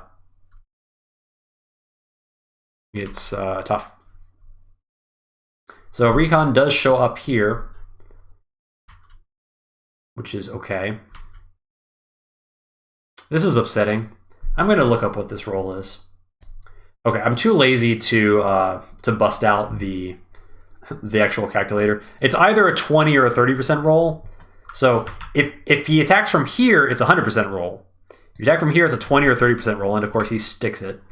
So my recon gets 1 shot instead of surviving at 1 HP. Although I suppose it doesn't really matter because this 1 HP tank could have finished it off if it had remained with 1 HP, but whatever. I'm just another reason to be salty.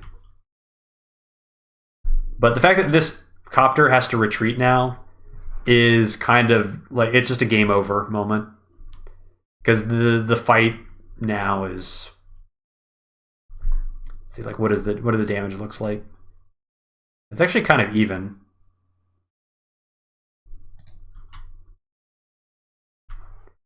But it won't be next turn.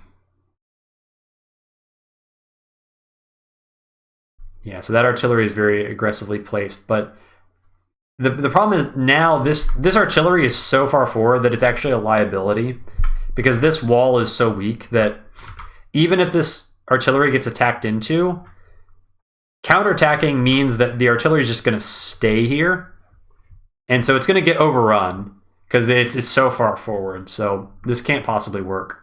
And now here's my big counterattack turn.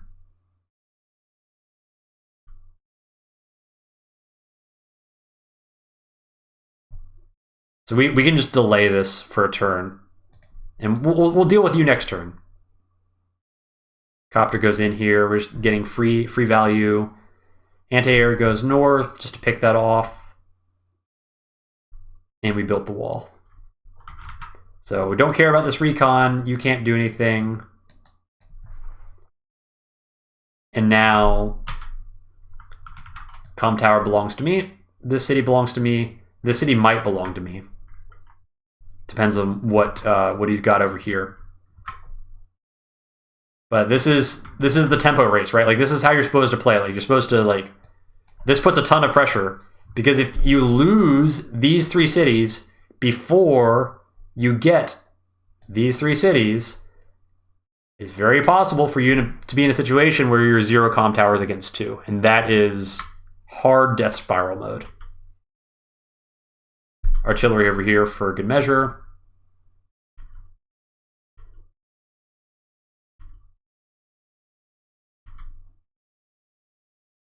So we trade tank for recon, which is not bad. And it's actually okay even if this artillery gets broken, because getting 2 units next to this forest requires an overextension that is far enough to be counterproductive, even if the artillery takes damage. And now that we've won up here, we won up here fast enough that we can just shift down here. This is the speed dynamics, right? It's the race. Like, because we were faster up here, now we can use the map's mobility to shift down the other way, and now our opponent doesn't actually have time to flip this stuff anymore. And now we can neo-tank. I actually base skip because I think the neo-tank is more valuable than the infantry, and I think this game is likely to be over before an infantry from here would matter at all.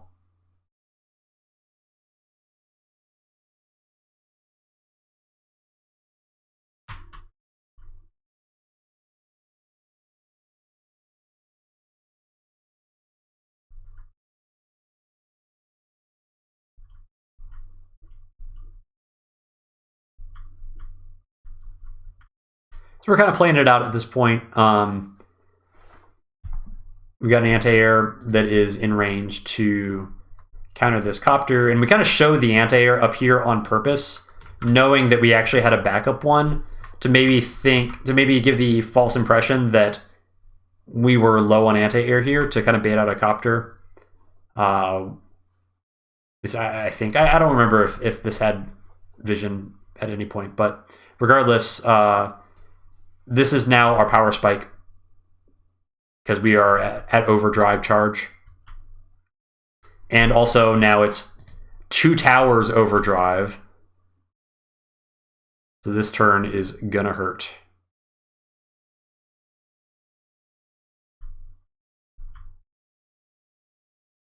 Good old Jess infantry actually become, was it plus 20%? So minus 10, plus 20 for the comm towers, plus 20 for the overdrive. So Jess infantry or Sammy infantry this turn, right? Everybody's got a dream. And now we can just totally, like, we've overrun the artillery, so this is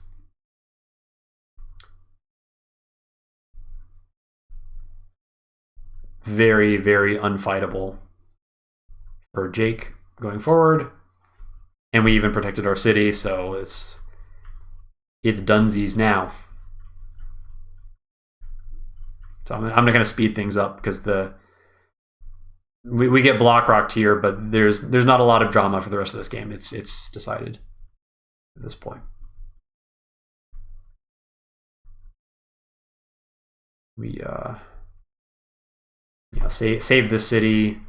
We can afford to rotate more stuff down next turn because we're revealing the Neo tank. So we're not actually going to lose this corner.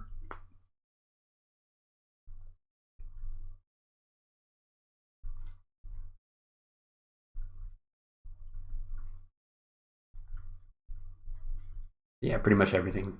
Everything dies. We can even go for this city. This city is not really something that you can flip, but I'm only risking an infantry, so whatever.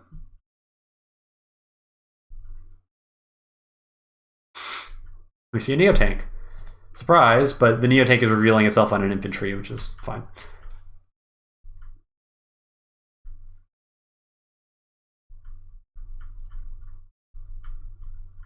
Okay, and that's the resignation. So, yeah, that's the game. Let's turn on the lights.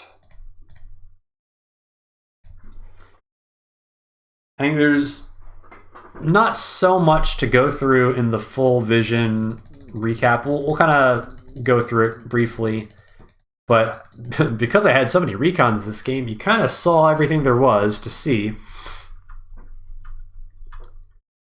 So you can see this day 4 recon. So unfortunately, it ends up kind of hard countering what I had in mind. Wait, was it day 4? Hold on. That was day 3. I didn't even know it was day 3. Oh. Wow. I was clearly not watching this replay very carefully. I did not know that was... I assumed it was a day 4 recon, because day 4 could reach that square that he revealed on. Okay. Well, that was a day 3 recon. Okay.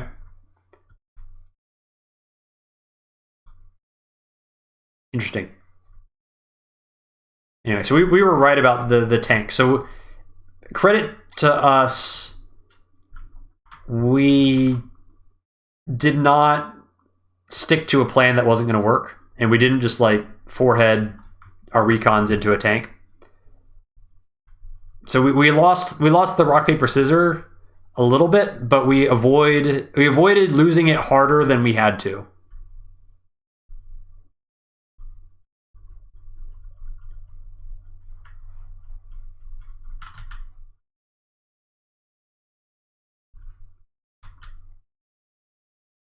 Yeah, I was really caught off guard by this center shift. I really should not have forgotten about this artillery. Like, I think I was overconfident, and it was kind of a needless positioning mistake. Like, if I just...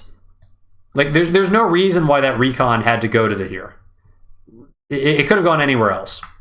It could have gone, you know, like, over here, or just stayed back or anything like that. But because I put him here, I ended up misjudging the situation and thought that I could counterattack easily, and I really exposed myself. And I really would have much preferred the game become more passive until this artillery was free. But I ended up creating a very brawly game, which was... It ended up working, but it could have very easily not. But then, yeah, just can't let that anti-air stay there. It's got to go somewhere else. It sacrificed its life for a 3 HP tank, and it could have taken out this infantry instead and been on the city, and it would have been in a completely different game had that happened, for sure. Completely different game if that anti-air goes to the city instead.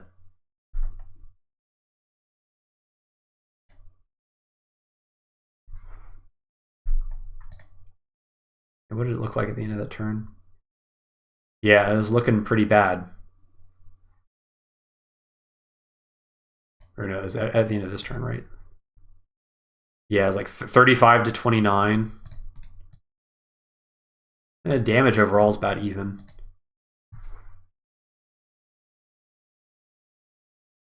But, now I would have been behind in unit count. I guess the army size isn't as bad as I thought. But like, if this anti-air is safe, I can't continue this fight. I basically have to retreat and like there's a lot of tanks here and stuff, so it gets very difficult. So anyway, I think that will be it for this replay. It's been long enough. We'll see when the next videos will come after this. It might be a little bit of a gap. I've got round 4 right after this. It's already started Von Bolt versus Olaf on Chosen, so that will be a very interesting game, and we'll see how that goes. I have been sick all week. I'm recovering, feeling mostly better now, but it's just been a little bit tough in the real world to keep everything afloat, but I always love doing these videos. It's fun to go over these replays. So GG's, and see you all in the next video. Thanks for watching. See you next time.